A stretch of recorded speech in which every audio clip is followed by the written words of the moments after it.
Welcome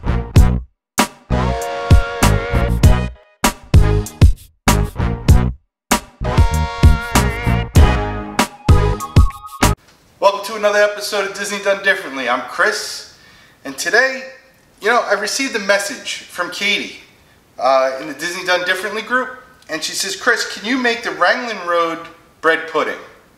Well, yes, I can. And thank you, Katie, for sending in your request, and today we're going to make that just for you.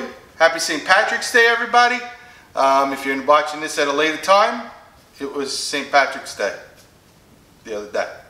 But I need to reach out to friends because, when it comes to baking, I cook more than I bake. Yes, I did start my career as in pastry for a wonderful restaurant in Manhattan.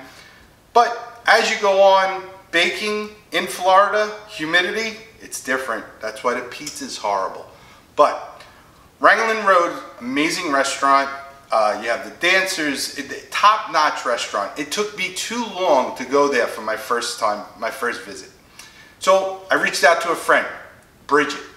Bridget's not only a wonderful person, very kind, but extremely talented. I mean, folks, look at the cake. She made this chocolate cake just because she can. And the only thing that I really don't like about this cake is you could have cut a piece, put it in an envelope, send it to Chris. No, but anyway, thank you, Bridget. Your cakes are inspirations. Folks, please check out all the cakes that she does. Today we're doing bread pudding, and I spoke with Bridget and I said to her, how do you make bread pudding? And she explained, make sure you butter it, make sure you soak it, and all of that. And I said, well, let's do it a little differently. So let's go. Alright, so for this, how we're going to make it a little differently? Well, pain au chocolat. It's a croissant, chocolate croissant. And then I'm going to take some brioche bread. And we're just going to cut these up. And simply, we're just going to add them to a bowl. And you got to remember, folks, croissants are filled with butter. And they have, these particular ones have the chocolate inside. Traditional recipes for bread pudding, they tell you to cut the bread and make sure it's dry and you want to soak it. I'll show you how to do that. And for the brioche, well, look at that. So what I'm going to do is I'm going to cut a few slices.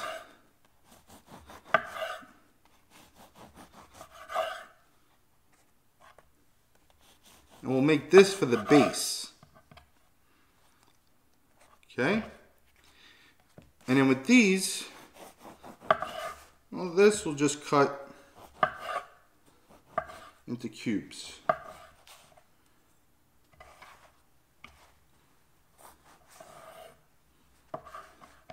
Alright, so for our custard that we're going to make, you want to use 3/4 cup of sugar.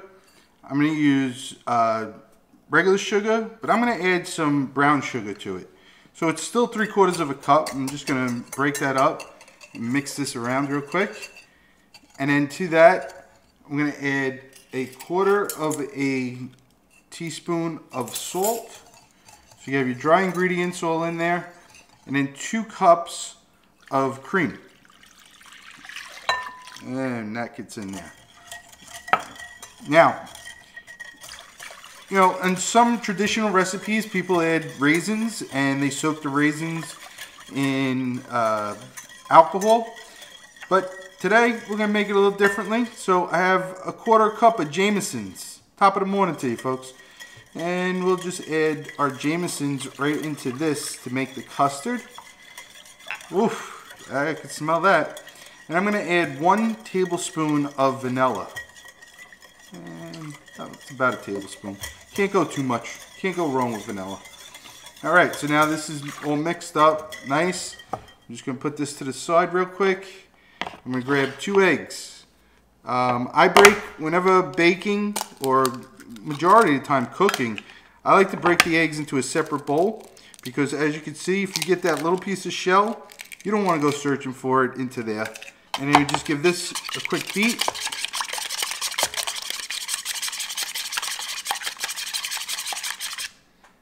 And then back into here, we add the eggs.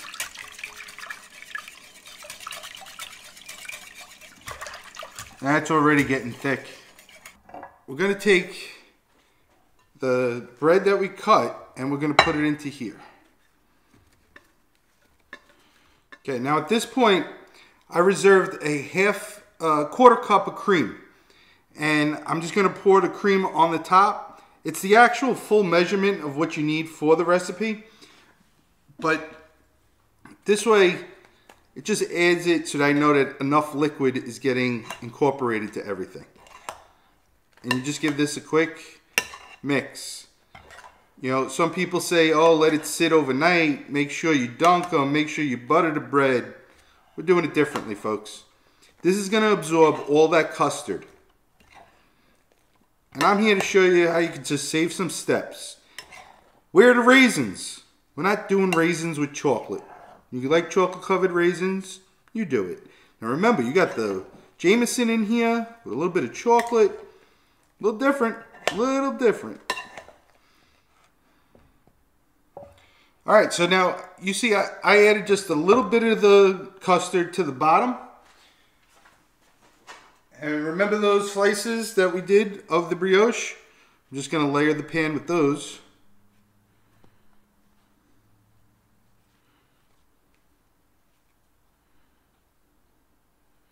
Just for a different type of texture.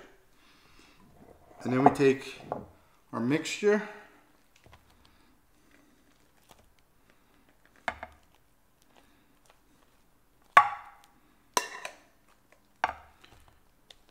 You just add this onto the top, and then you just want to add the rest of the custard or mixture that we made across the top.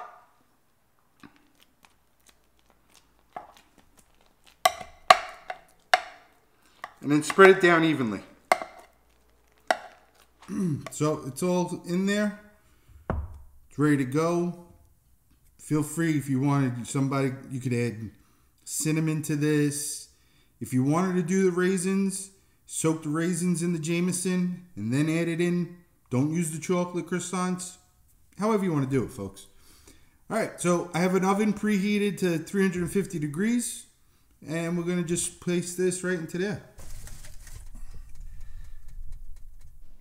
You hear that? You hear it?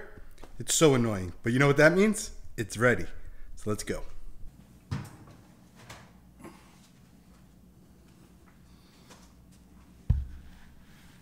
Look at that, folks. 50 minutes, 350 degrees. Oh, perfect.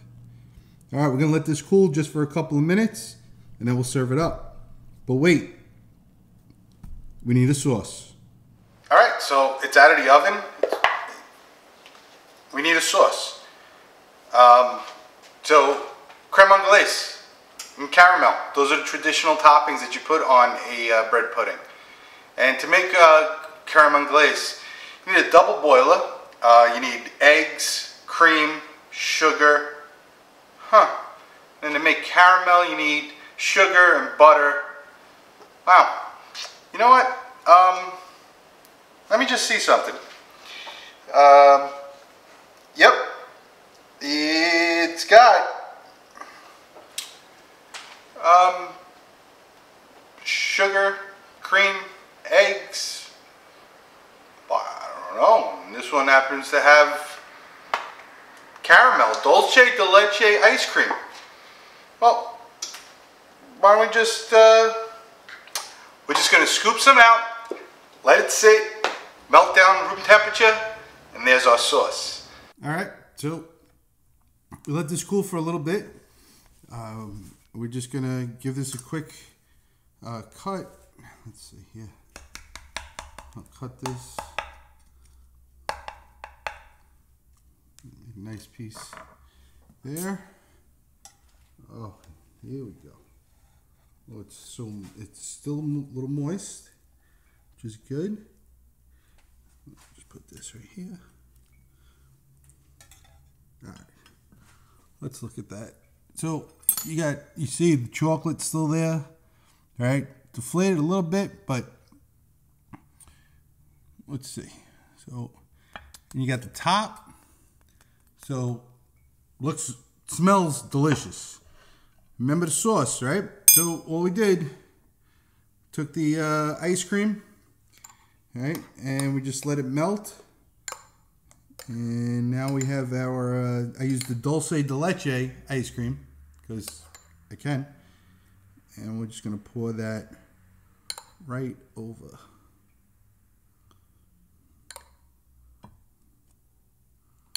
Yeah, it's smelling delicious. Well, here we go.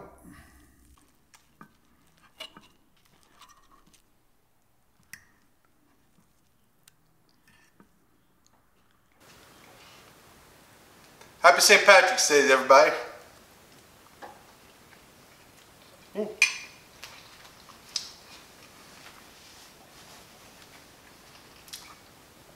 Wow. The custard, the top is crunchy, moist, and thick inside. You get that little bit of the chocolate, just a little bit. And then over the top, you get that little knowing that there's some Jamesons in there. So, I need another piece.